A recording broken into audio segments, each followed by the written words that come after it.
தெசலோனிக்கர் 1:5 பாருங்கள்.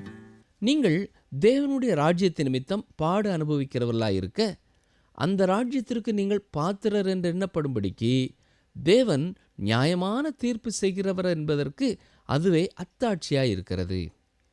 நம்முடைய பாடுகளுக்கும் நம்முடைய ரட்சிப்பிற்கும் எந்த விதமான தொடர்பும் இல்லை. பாடுகள், துயரங்கள், துன்பங்கள் நம்மை நித்திய வாழ்க்கைக்கு தகுதிப்படுத்துகின்றன, நம்மை ஆயத்தப்படுத்துகின்றன. நம்முடைய வாழ்க்கையை சற்றே பின்னாலே திரும்பி பார்ப்போம் என்றால், நம்மிலே சிலர் ஒருவேளை இதைவிட இன்னும் அதிகமாக ஆண்டவர் என்னை கண்டித்திருப்பார் என்றால் நன்றாயிருந்திருக்குமே என்று கூட சிந்திக்கலாம். 8வது வசனத்திலே இருந்து துன்மார்க்கருக்கு வரும் தண்டனைகளை குறித்து கூறப்பட்டிருக்கிறது. அவைகளுக்கு இது ஒரு நல்ல முகவுரை என்று கூறலாம்.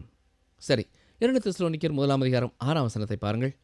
உங்களை உபத்திரவப்படுத்துகிறவர்களுக்கு உபத்திரவத்தையும், உபத்திரவப்படுகிற உங்களுக்கு எங்களோடே கூட இளைப்பாறுதலையும் பிரதிபலனாக கொடுப்பது தேவனுக்கு நீதியாயிருக்கிறதே. தேவன் நியாய தீர்ப்பு செய்யும் பொழுது அவர் நீதியோடு நியாய தீர்ப்பு செய்கிறவர். பவுல் அப்போஸ்தலன் கேட்கும் ஒரு கேள்வி என்ன? தேவன் அநீதி உள்ளவர் என்று சொல்லலாமா?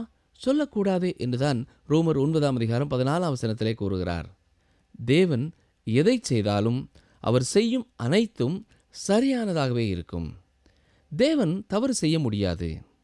நம்முடைய வாழ்க்கையிலே நடைபெறும் சில காரியங்களை குறித்து நாம் தேவனை குறை கூறுவதற்கு காரணம் நம்முடைய அறியாமைதான். தேவனுடைய வழிகளை நாம் அறிந்து கொள்ள முடியாதவர்களாய் இருக்கிறோம். ஆனால் தேவன் தாம் செய்யும் ஒவ்வொரு காரியத்தை குறித்தும் மிக தெளிவுள்ளவராய் இருக்கிறார். எல்லாவற்றிற்கும் ஒரு நோக்கம் வைத்திருக்கிறார். அவர் எல்லாவற்றையும் அதினதின் காலத்திலே நேர்த்தியாய் செய்கிறவராய் இருக்கிறார். அதுபோலவே மகா உபத்திரவ காலத்தையும் தேவன் இந்த உலகத்திலே அனுப்புவதிலும் தேவன் நீதி உள்ளவர். இது பாவிகளுக்காக தேவன் அனுப்பும் நியாய தீர்ப்பாயிருக்கிறது. 2 தெசலோனிக்கேயர் 1:7 தேவனை அறியாதவர்களுக்கும் நம்முடைய கர்த்தராகிய இயேசு கிறிஸ்துவின் சுவிசேஷத்திற்கு கீழ்ப்படியாதவர்களுக்கும் நீதியுள்ள ஆக்கினையை செலுத்தும்படிக்கு ஆண்டவராகிய இயேசு கிறிஸ்து நியாய தீர்ப்பு வழங்கும்படிக்கு பூமிக்கு வரப்போகிறார்.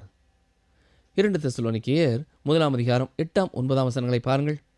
கர்த்தராகிய இயேசு தமது வல்லமையின் தூதரோடும் ஜுவாலித்து எரிகிற அக்னியோடும் வானத்திலிருந்து வெளிப்படும்போது அப்படியாகும்.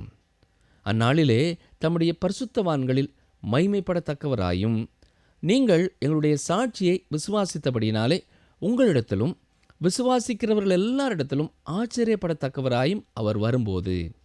வேதவசனம் உண்மையில் பரலோகத்தை குறித்து மிக குறைவாகவே கூறியிருக்கிறது. அதற்கு ஒரு காரணம், நம்முடைய அறிவினாலே அதை பூரணமாய் நாம் புரிந்து கொள்ள முடியாதவர்களாய் இருக்கிறோம். அது எத்தனை மகிமை நிறைந்ததாய் இருக்கிறது! எப்பொழுதும் நாம் பரலோக சிந்தை உள்ளவர்களாகவே இருந்து இந்த உலகத்திலே யாருக்கும் பயனற்றவர்களாய் போய்விடக்கூடாது என்பதற்காகவும் தேவன் பரலோகத்தை குறித்து அதிகமான காரியங்களை நமக்கு வெளிப்படுத்தவில்லை என்று கூறலாம். இந்த உலகத்திலே நம்முடைய அனுதின வாழ்க்கையின் மேல் நம்முடைய கண்கள் கவனமாய் இருக்கும்படியாக, நம்முடைய பார்வை தேவன் நமக்கு கொடுத்திருக்கும் பணியிலே கவனமாய் இருப்பதற்காக பரலோகத்தை குறித்து மிக அதிகமாக நமக்கு அவர் கூறவில்லை. இந்த உலக வாழ்க்கையிலேயும் தேவன் நமக்கு ஒரு நோக்கம் வைத்திருக்கிறார். அந்த நோக்கத்தையே நாம் நிறைவேற்ற அவர் விரும்புகிறார். வேத புத்தகம் பரலோகத்தை குறித்து மிக குறைவாக சொல்லியிருக்கிறது மட்டுமல்ல, தேவனை ஏற்றுக்கொள்ளாதவர்களின் நிலைமையை குறித்தும் அதிகமாக கூறவில்லை. பரிசுத்த ஆவியானவர் இந்த 2 காரியங்களின் மேலேயும் திரையை விரித்து மூடி வைத்திருக்கிறார் என்று கூற வேண்டும். தேவன் நியாயம் தீர்க்கும் பொழுது தண்டிக்கும் வண்ணமாக அவர் நியாயம் தீர்க்கிறதில்லை. அவருடைய நீதியையும் பரிசுத்தத்தையும் தனது நியாய தீர்ப்பிலே வெளிப்படுத்துகிறவராயிருக்கிறார். நரகத்தை குறித்து நமக்கு இருக்கும் ஆர்வத்தை தீர்த்து வைப்பதற்கு வேத புத்தகத்திலே நரகத்தை குறித்து கூறப்படவில்லை. ஆனால் நமக்கு போதுமான அளவு எச்சரிப்பு உண்டாகும்படியாக நரகத்தை குறித்து சொல்லப்பட்டிருக்கிறது. குறைவாக அது கூறப்பட்டிருக்கிறபடினாலே அது நிஜமானது அல்ல என்று நீங்கள் நினைத்து விடக்கூடாது. வேறு எவரையும் விட இயேசு கிறிஸ்து தான் நரகத்தை குறித்து அதிகமான காரியங்களை கூறியிருக்கிறார். நரகம் என்பது மிக பயங்கரமான உண்மையாயிருக்கிறது. இங்கே கூறப்பட்டிருக்கிறதை மட்டும் நீங்கள் ஒருமுறை கூட புரிந்து கொள்ள நான் வாசிக்க விரும்புகிறேன். நீதியுள்ள ஆக்கினையை செலுத்தும்படிக்கு கர்த்தராகிய இயேசு ஜுவாலித்து எரிகிற அக்னியோடும் வானத்திலிருந்து வெளிப்படுவார்.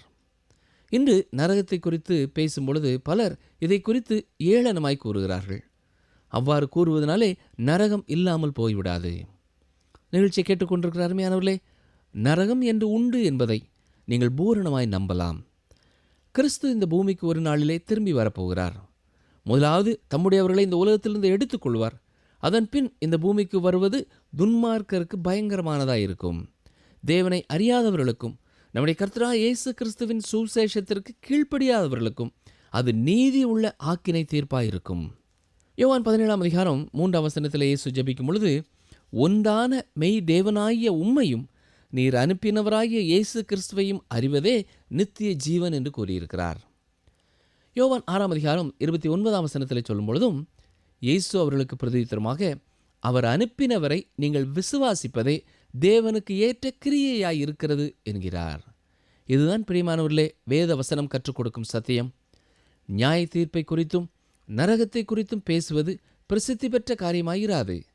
இன்று பல கிறிஸ்தவ சாட்சிகளும் என்னுடைய வியாபாரத்திலே நான் வெற்றி கண்டு விட்டேன், என்னுடைய குடும்ப வாழ்க்கை உடைந்து போகாதபடி காத்துக்கொண்டேன், என்னுடைய ஆள் தத்துவத்திலே மாற்றம் பெற்றுவிட்டேன் என்பதுதான் சாட்சிகளாயிருக்கின்றன. ஆண்டவராய் இயேசு கிறிஸ்துவை குறித்து அதிகமாய் மக்கள் பேசுகிறதில்லை.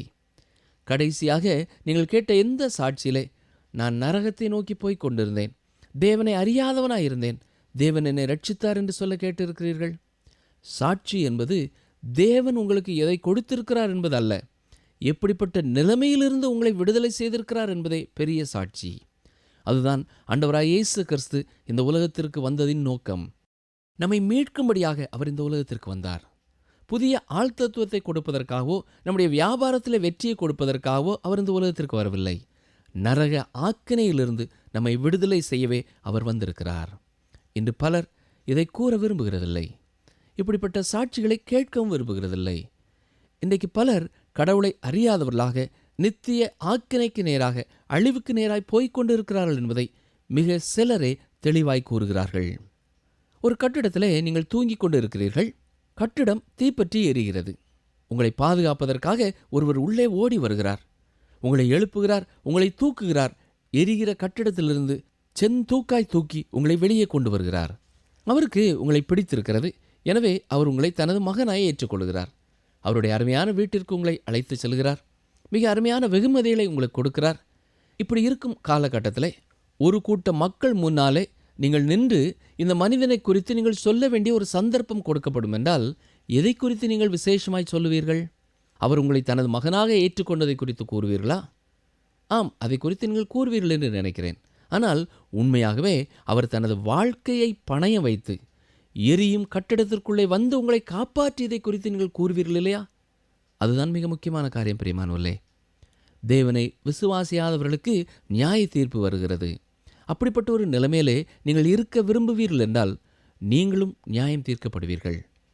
உங்களுடைய உண்மையான நிலைமையை யாராவது ஒருவர் உங்களுக்கு சொல்ல வேண்டியதாக இருக்கிறது. இந்த நேரத்தில் அதை நானே உங்களுக்கு சொல்ல விரும்புகிறேன்.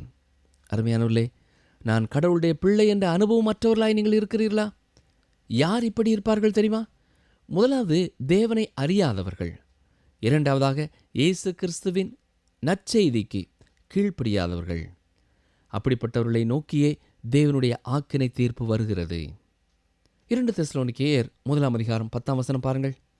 அவர்கள் கர்த்தருடைய சன்னிதானத்திலிருந்தும் அவருடைய வல்லமை பொருந்திய மகிமையிலிருந்தும் நீங்களாகி நித்திய அழிவாகிய தண்டனையை அடைவார்கள். கவனித்தீர்களா? 11-12 வசனங்களை வாசிக்கிறேன்.